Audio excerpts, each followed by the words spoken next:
안녕하세요, 가구남입니다. 오늘은 가구 중에서 가장 중요하고 또 직접 우리 몸에 많은 영향을 줄 수 있는 침대 프레임에 대해서 이야기해 보도록 하겠습니다. 오늘은 제가 가구 설치를 하러 갔을 때 고객님께서 후회했던 경험을 토대로 침대 프레임 고를 때 꼭 알아야 하는 기준 4가지를 알려드리도록 하겠습니다. 첫 번째, 사이즈입니다. 제가 고객님 집에 침대를 설치하러 갔을 때 가장 많이 듣는 이야기가 사이즈가 생각보다 크네요 하는 이런 이야기들입니다. 실제로 어떤 방은 침대 하나 말고는 다른 가구를 놓기 어려웠던 경우도 있었고요. 그런데도 일단 침대를 설치하고 나온 그런 적도 있었습니다. 그렇기 때문에 일단 침대를 설치할 방에 맞는 사이즈의 침대를 잘 골라 주셔야 합니다. 침대 사이즈는 보통 싱글, 슈퍼 싱글, 퀸, 더블, 킹 이렇게 있지만 제일 중요한 건 슈퍼 싱글로 할지 아니면 퀸으로 할지 정도만 고민해 보시면 되겠습니다.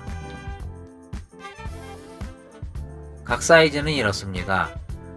길이는 2m 20 정도로 다 비슷하고요. 넓이가 각 사이즈마다 달라지는데요. 슈퍼 싱글은 1200, 그러니까 1m 20 정도, 그리고 퀸은 1600, 1m 60 정도 넓이가 됩니다. 보통 퀸 사이즈가 넓이로 치면 한 평보다 조금 더 넓은 사이즈라고 보면 됩니다. 그런데 방에 침대만 놓으실 건 아니잖아요. 옷장, 책상, 기타, 수납장도 놓으실 거라 생각하신다면 아마 한 4-5평 이하의 방은 퀸 사이즈 침대를 놓으셨을 때 다른 가구 배치가 힘들어질 수 있다는 점 꼭 생각해 보셔야겠습니다. 두 번째는 침대의 높이입니다. 침대의 높이는 우리 몸에 직접적인 영향을 줄 수 있고 때에 따라서는 안정성과도 연관이 깊습니다. 그래서 침대의 높이가 낮다면 무릎이 안 좋으신 분들은 침대에서 일어나실 때 무릎에 무리가가 좋지 않습니다. 그래서 무릎이 안 좋으시거나 연로하신 부모님들을 위한 침대라면 너무 낮지 않게 침대 높이를 결정하시는 것이 좋겠습니다. 보통 침대에 앉아 발을 바닥에 놓았을 때 다리의 구부러진 각도가 직각이 될 정도가 무릎 하중에 제일 적당하다고 합니다. 하지만 어린아이를 위한 침대라면 낙상의 위험이 있기 때문에 낮은 높이의 침대를 결정하는 것이 좋을 수도 있습니다. 그리고 침대 높이를 결정할 때 한 가지 더 놓치기 쉬운 실수 포인트가 있는데요. 이것도 고객님 집에 침대를 설치하러 갔을 때 실제 종종 후회하는 상황을 본 적이 있습니다. 침대 프레임 높이만 생각하고 매트리스 높이는 다 비슷하겠지 생각하시다가 매트리스가 너무 높아 침대가 높아져 당황하시는 경우도 생기는데요. 매트리스 높이도 다양하기 때문에 꼭 매트리스 높이와 프레임 높이를 고려해서 침대 전체의 높이를 결정하셔야겠습니다. 세 번째로는 프레임 형태와 기능입니다. 프레임 형태는 사용자들의 라이프 스타일이나 성향에 따라서 크게 달라지므로 꼭 잘 따져봐야 할 부분입니다. 침대의 형태는 크게 바닥이 평평한 평상형인가 아니면 매트리스가 그 안으로 쏙 들어가는 매립형인가로 나눠질 수 있고요. 그리고 머리 부분에 선반이나 LED 조명 등이 들어오는 헤드가 있는 헤드형 또는 무헤드형, 그리고 매트리스 아랫부분을 수납 공간으로 활용하는 수납형 침대가 있을 수 있습니다. 매트리스를 받치는 부분이 평평한 판이 아닌 갈비살 형태인 침대도 있습니다. 먼저 평상형은 안정적이고 튼튼하고 가장 무난함으로 잘 모르시겠다 하면 평상형으로 하시면 됩니다. 매립형 프레임은 방금 말씀드린 것처럼 매트리스가 프레임 안으로 쏙 들어가게 되어 있는 구조입니다. 그래서 좀 더 안정적이고 매트리스의 밀림도 없는 장점이 있습니다. 하지만 침대 높이가 낮아질 수 있으므로 침대 높이에 민감하신 분들은 꼭 침대 프레임과 매트리스의 합한 높이를 확인하시고 매립형 프레임을 구매하셔야겠습니다. 헤드형 침대는 선반이나 LED 조명, 전기 콘센트의 기능으로 활용할 수 있어서 공간 효율을 중요시하는 분들에게 적합한 타입입니다. 헤드 부분에 간단하게 핸드폰이나 안경, 시계 같은 것들을 놓을 수 있고 전기 콘센트까지 있어서 전자기기 충전까지 할 수 있어 참 편리한 것이 장점이긴 한데요. 이것이 공간 활용에 불편한 점도 있습니다. 왜냐하면 헤드의 뒷부분은 대부분 전선이라든지 어댑터 등이 그대로 노출된 상태로 마감이 되어 있지 않은 상태이기 때문에 이 부분이 그대로 노출된다면 상당히 보기 안 좋습니다. 그래서 헤드형 침대를 방에 배치할 때는 반드시 벽에 붙여 놓아야 합니다. 실제 헤드형 침대를 설치하러 갔을 때 문을 열자마자 헤드 뒷부분이 바로 보이게 침대 위치를 요구하시는 고객님이 종종 계셨었는데요. 그때마다 실제 침대 헤드의 뒷부분을 보여드리면 바로 마음이 바뀌어서 위치를 다시 말씀해 주시더라고요. 그러니 헤드형 침대 설치를 생각하신다면 반드시 어느 벽이든 헤드 부분을 벽에 붙여야 한다는 것을 염두에 두셔야 하고요. 정말 침대 위치가 벽에 붙이기 힘든 상황이라면 그냥 무헤드 타입 침대를 구매하셔야겠습니다. 침대를 놓는 공간을 수납 공간으로 활용하시고 싶으시다면 수납 기능이 있는 수납 침대를 선택하시면 좋습니다. 보통 매트리스 아랫부분 중 앞부분은 서랍이 들어가 수납할 수 있고 뒷부분은 덮개를 열어 수납할 수 있는 공간이 있어 침대에 간단한 속옷, 양말, 반바지, 티셔츠, 이불 등을 수납하여 간단한 이불장, 서랍장을 대체할 수 있어서 공간 효율을 높일 수 있는 장점이 있습니다. 하지만 이때 주의할 점이 있는데요. 벙커형이 아닌 이상 물건을 수납하기 위해선 매트리스를 드러내야 합니다. 그러므로 침대 수납 계획을 세우실 때 침대 수납의 반은 철진한 이불이나 옷을 넣을 공간으로 생각하셔야 됩니다. 그리고 서랍을 열 수 있는 공간도 생각해 주셔야겠습니다. 매트리스를 받치는 바닥이 갈비살 형태로 되어 있는 침대 프레임도 있습니다. 이 갈비살 프레임은 탄력성이 좋고 특히 매트리스의 통풍에 좋은 장점이 있습니다. 이케아에서 파는 침대 프레임 대부분이 갈비살 타입인 것처럼 유럽에서 선호하는 타입이라고 하는데요.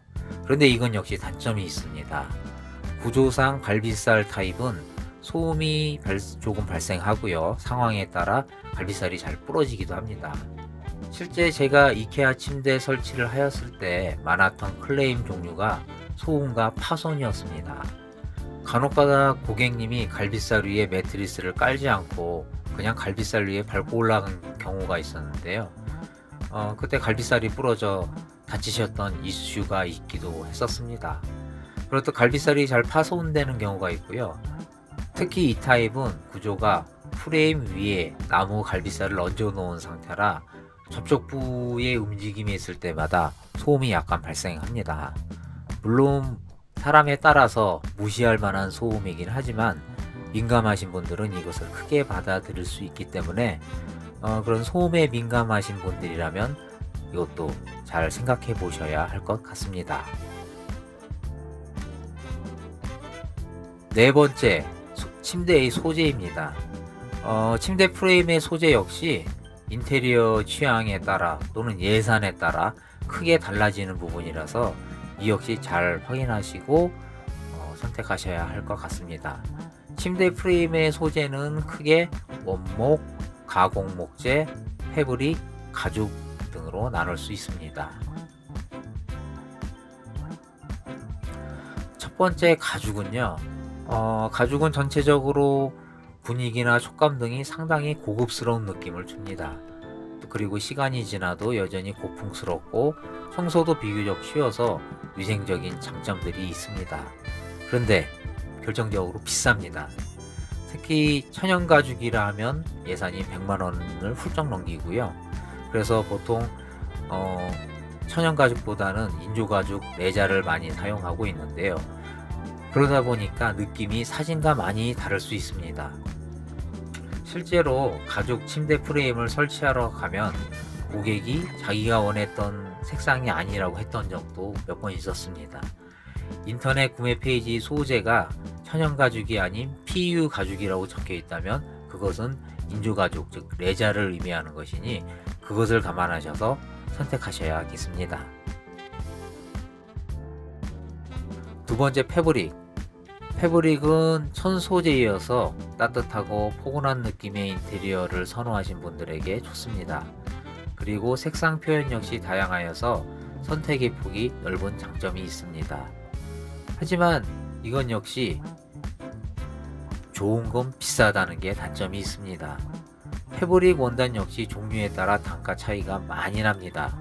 당연히 퀄리티 있는 원단일수록 단가가 100만원이 훌쩍 넘어가기도 하고요. 그래서 사진만 보고 하시는 인터넷 구매를 하신다면 그 점을 감안하셔야 할 것 같습니다. 아니면 매장 구매를 추천드리기도 합니다. 그리고 패브릭 소재의 가장 큰 단점은 청소의 어려움이 있습니다. 이건 패브릭 쇼파에서도 똑같이 가지고 있는 단점이기도 한데요. 여기에다 액체류를 잘못 쏟으면 거의 청소가 불가하다고 봅니다. 그러므로 뭔가 오염의 요소가 많은 환경이라면 패브릭 소재는 한번 생각해 보셔야 할 것 같습니다. 세 번째, 가공 목재입니다. MDF, PB라고 일반적으로 불리는 소재인데요. 가장 가성비 있는 가격으로 고를 수 있는 소재이기도 합니다. 보통 온라인에서 판매하는 저렴한 20-30만원대 침대 프레임이라고 한다면은 대부분 이 소재로 만들어진 거라고 보시면 됩니다. 고기로 치면 다짐육 같은 거, 생선 갈아서 만든 오뎅 같은 거라고 보시면 됩니다. 대량 생산에 특화된 소재이니만큼 가격이 저렴하여서요 가장 대중적인 소재이고요. 물론 원목보다 내구성은 떨어지고 지속적이고 큰 하중을 받는 경우 변형의 우려가 있긴 하지만요.